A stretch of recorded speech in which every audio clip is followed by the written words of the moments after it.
হি plays cricket, সে cricket খেলে। এটাকে interrogative করব।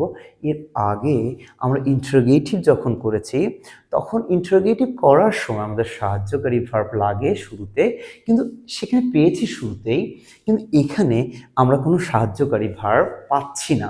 তো কিভাবে আমরা সেটা করব? আমাদের সেজন্য আমরা বলেছি সাহায্যকারী ভার্বটা বসে টেন্স, সাবজেক্ট, পার্সন, নাম্বার অনুযায়ী। তাহলে দেখতে হবে এটা কোন টেন্সে। আমরা পাচ্ছি সে ক্রিকেট খেলে, it is in simple present tense. And in simple present tense, what is the helping verb? In simple present tense, the helping verb is do or does. এবং that will be also according to subject and person, এবং সেটাও হবে subject person অনুযায়ী। তাহলে সে খেলে, এখানে subject is he, তাহলে if the subject is third person singular number, what will be the helping verb?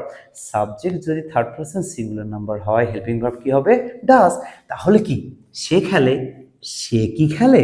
আমরা লিখি দেখি, ডাজ হি প্লে ক্রিকেট, সে কি ক্রিকেট খেলে? অবশ্যই we shall use question mark.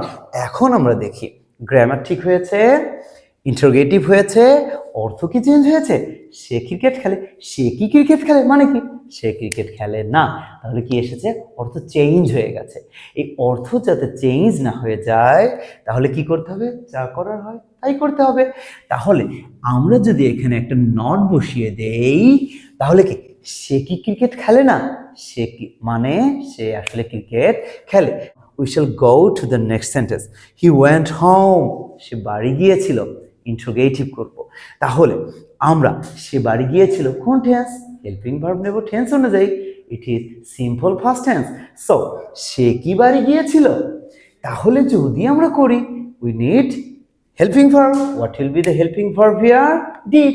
আমরা জানি সিম্পল ফার্স্ট টেন্সে helping verb will be did. তাহলে আমরা দেখি সে কি বাড়ি গিয়েছিল? Did he go home? এখন কথা হচ্ছে কোয়েশ্চেন মার্ক আমাদের ব্যবহার করতেই হবে। সে কি বাড়ি গিয়েছিল? কেন গো ব্যবহার করলাম? কারণ ডিডের পরে অবশ্যই ভার্বের প্রেজেন্ট ফর্ম ব্যবহার করতে হবে।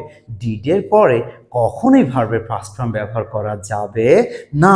তাহলে কি হচ্ছে? সে বাড়ি গিয়েছিল, সে কি বাড়ি গিয়েছিল? ইন্টারোগেটিভ সেন্টেন্স হয়েছে, গ্রামার ঠিক হয়েছে। এখন দেখি অর্থ কি ঠিক আছে? সে কি বাড়ি গিয়েছিল মানে কি সে বাড়ি যায়নি, অর্থ চেঞ্জ হয়েছে। তাহলে কি করতে হবে? অর্থ চেঞ্জ না করার জন্য আমরা একটা নট ব্যবহার করতে পারি, ডিডন্ট হি, এবং নটের সংক্ষিপ্ত ফর্ম ব্যবহার করেছি ডিডন্ট হি। সে কি বাড়ি গিয়েছিল এটা হবে না, সে কি বাড়ি যায়নি মানে সে বাড়ি গিয়েছিল। কি পেলাম?